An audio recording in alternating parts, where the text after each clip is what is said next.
అబ్బా పోతుంది పోతుంది కొటాకు.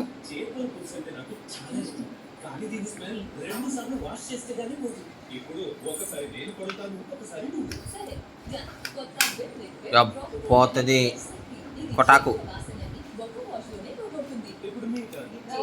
ఏడా వాళ్ళ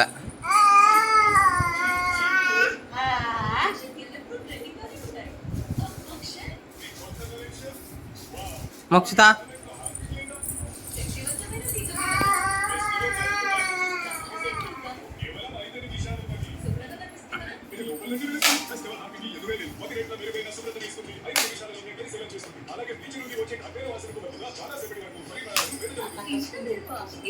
యాడ గింత కూడా పట్టుకుంటుంది.